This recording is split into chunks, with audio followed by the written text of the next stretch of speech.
عزیزان گرامی وقار، قرآن عظیم میں اللہ رب العزت ارشاد فرماتا ہے، اور ہم ضرور تمہاری آزمائش کریں گے، تمہیں آزمائیں گے۔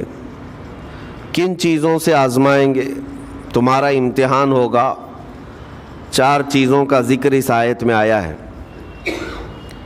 بشیء من الخوف، تمہیں ڈر دے کر کے کسی چیز کا، خوف سے تمہیں آزمایا جائے گا۔ والجوع، اور بھوک کے ذریعے سے آزمایا جائے گا۔ ونقص من الاموال، اور مال کی کمی کے ذریعے سے تمہیں آزمایا جائے گا۔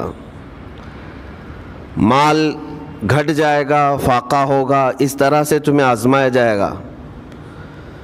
والانفس والثمرات، اور کچھ جانوں کے ذریعے سے تمہاری آزمائش ہوگی۔ جانوں سے مراد کیا ہے؟ کسی عزیز کی جان چلی جائے گی تمہارے آنکھوں کے سامنے، تمہارے گھر والوں کی موت تمہارے لیے بڑی آزمائش ہے، تمہارے لیے ایک بڑا امتحان ہے۔ اور پھر آخر میں رب تبارک و تعالیٰ ارشاد فرماتا ہے، وَبَشِّرِ الصَّابِرِينَ الَّذِينَ إِذَا أَصَابَتْهُمْ مُصِيبَةٌ قَالُوا إِنَّا لِلَّهِ وَإِنَّا إِلَيْهِ رَاجِعُونَ۔ اے رسول، ان لوگوں کو بشارت دے دیں۔ کن لوگوں کو؟ ان لوگوں کو بشارت دے دیں جن کے پاس مصیبت آتی ہے تو یوں کہتے ہیں ہم اللہ ہی کے ہیں اور اللہ ہی کی طرف لوٹنے والے ہیں۔ مصیبتوں کے وقت جنہوں نے کہا انا للہ و انا الیہ راجعون، رب تعالیٰ فرماتا ہے رسول انہیں بشارت دے دیجیے۔ کس بات کی بشارت؟ کس بات کی خوشخبری؟ اولئک علیہم صلوات من ربہم ورحمہ واولئک هم المہتدون۔ اللہ فرماتا ہے یہ وہ لوگ ہیں جن پر ہمیشہ اللہ کی رحمتیں اترتی ہیں۔ جنہوں نے انا للہ و انا الیہ راجعون کہا، یہ وہ لوگ ہیں جن پر اللہ تبارک و تعالیٰ کی طرف سے ہر وقت رحمتیں اترتی ہیں، اور یہی لوگ ہدایت پائے ہوئے ہیں، یہی لوگ ہدایت والے لوگ ہیں۔ اس پوری آیت کے اعتبار سے اگر میں آپ کو بتاؤں تو پتہ یہ چلے گا، رزلٹ اس کا یہ ہے کہ مصیبتوں کے وقت صبر کرنا یہ ہدایت ہے۔ ہدایت، اگر آپ ہدایت پر ہیں یا نہیں یہ دیکھنے کے لیے مصیبتوں کے وقت ہی آپ کو دیکھا جائے گا۔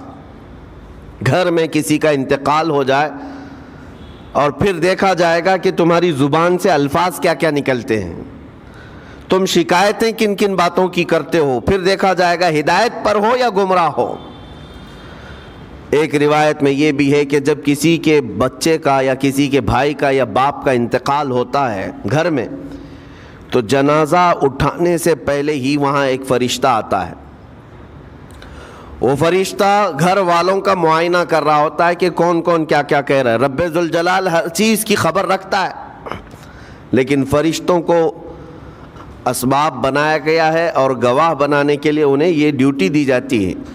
ہر ایک کی زبان سے نکلے ہوئے الفاظ وہ سنتا ہے اور جا کر کے رب تعالیٰ کی بارگاہ میں عرض کرتا ہے۔ اللہ تعالیٰ پوچھتا ہے کہ میں نے فلاں کے گھر سے ایک جان لے لی، ان کا عزیز بیٹا چلا گیا، بھائی چلا گیا، ماں چلی گئی، وہ لوگ میرے بارے میں کیا کہہ رہے تھے؟ فرشتہ کہتا ہے اے رب ذوالجلال، ان لوگوں کے زبان پر شکر کے الفاظ تھے، وَإِنَّا لِلَّهِ وَإِنَّا إِلَيْهِ راجعون کہہ رہے تھے، اور وہ صبر کر رہے تھے۔ میں نے گھر والوں کے سب حالات دیکھے۔ اللہ تعالیٰ فرماتا ہے اے میرے فرشتے تو گواہ رہنا، میں نے ان سے جو چیز لیا ہے اس سے کئی گنا زیادہ نعمت انہیں عطا کروں گا، اس سے بہتر نسل انہیں دی جائے گی، اور ان کے غم آج جتنے ہیں اس سے کئی گنا زیادہ خوشیاں میں انہیں جنت کی عطا کروں گا جنہوں نے میری دی ہوئی مصیبت پر صبر کیا۔ اور کوئی گھر ایسا ہوگا جس گھر سے فرشتہ جا کر کہے گا کہ مولا اس گھر والے تو بے قابو تھے، جو منہ میں آیا بکے جا رہے تھے، وہ تو یوں کہہ رہے تھے کہ اللہ کو کیا ہمارا ہی گھر ملا، ہمارا ہی بچہ جانے کو تھا، ہمارے ہی گھر میں یہ آفت آنے کو تھی۔ اس طرح کے الفاظ وہ کہہ رہے تھے۔ اور رب تبارک و تعالیٰ کو ظالم کہہ رہے تھے۔ اللہ تبارک و تعالیٰ اپنے جلال کا اظہار فرماتا ہے، ارشاد فرماتا ہے فرشتے کو، اے فرشتے تو گواہ رہنا، انہوں نے میرے بارے میں جیسا گمان کیا اب میں ان کے ساتھ ویسا ہی سلوک کروں گا۔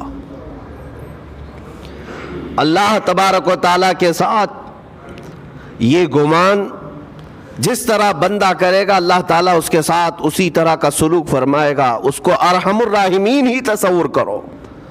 ہمیشہ رب تبارک و تعالیٰ مہربان ہے اور مہربان ہی اس کی طرف گمان کرنا بھی چاہیے مومن کو۔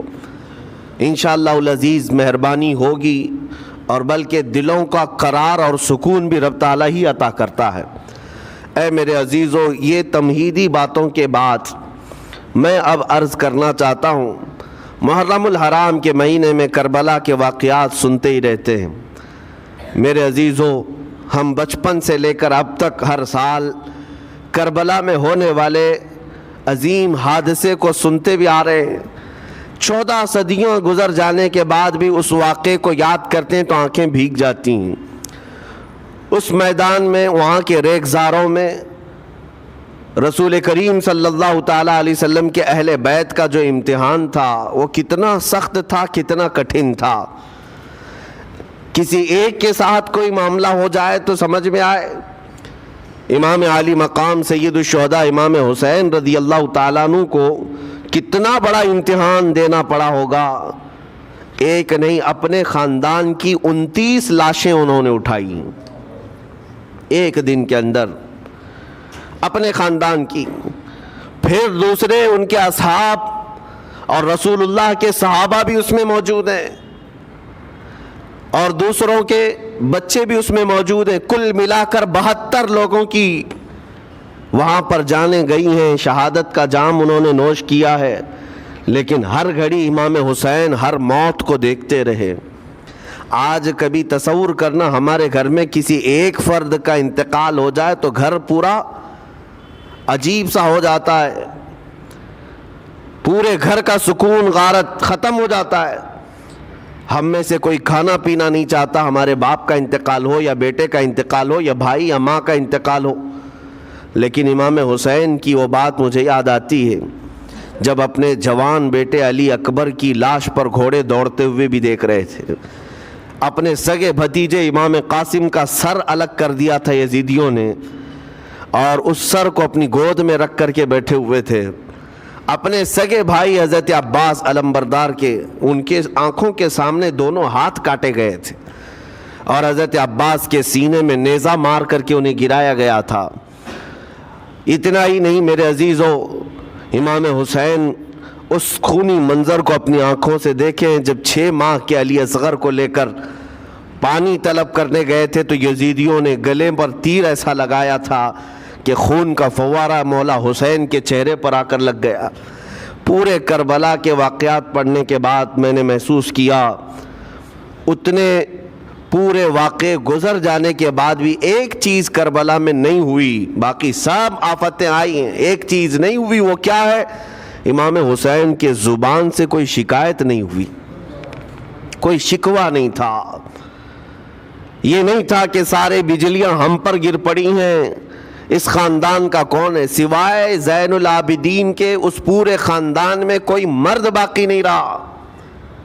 پورے خاندان کے بچوں کو، ان کے بڑے مردوں کو، سب کو وہاں پر شہید کر دیا گیا تھا۔ میں عرض تو کر رہا ہوں، ایک خاندان کے 29 لوگوں کی لاشیں میدان میں پڑی ہوں، وہ کیسا منظر ہے۔ ایک تو میں امام حسین کے صبر کو دیکھتا ہوں۔ اللہ تعالیٰ نے فرمایا آیت کریمہ میں کہ ہم تمہیں آزمائیں گے، آزمائش کریں گے، کچھ جانیں لے کر کے، لیکن میں سمجھتا ہوں اتنی بڑی آزمائش کہ ایک ہی دن میں ایک ہی خاندان سے 29 لوگوں کی جانیں گئی، وہ اس سے بڑی آزمائش ہوگی؟ یہ کتنی بڑی آزمائش ہے اور کتنا بڑا امتحان ہے۔ اب یہ بھی میں آپ کو بتا دوں کہ کس کے ساتھ کیسی آزمائش ہوتی ہے، کس کے ساتھ کیسا امتحان ہوتا ہے۔ آپ کو سردی بخار دے کر کے آزمایا جاتا ہے، کسی اور کو کچھ اور بیماریاں دے کر، یا کسی اور کو کسی اور مصیبت کے ذریعے سے۔ لیکن یہ آزمائش کی جو کیٹیگری ہے وہ کیسے طے ہوتی ہے پتہ ہوں؟ میرے آقا صلی اللہ تعالیٰ علیہ وسلم نے فرمایا جس